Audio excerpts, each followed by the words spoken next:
আপনি এমএলএ সুদীপ রায় বর্মন যে কথাগুলো বলেছেন সেই বিষয়টিকে কিভাবে দেখছেন?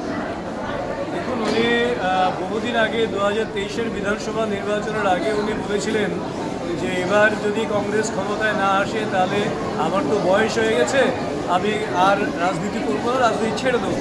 তো রাজনীতি কতদিন করবেন সেটা ওনার বিষয়, কিন্তু বয়স হয়ে গেছে, মতিভ্রম হয়েছে, যার জন্যে উন্মাদের পাঠ্যক্রম চলছে এখন।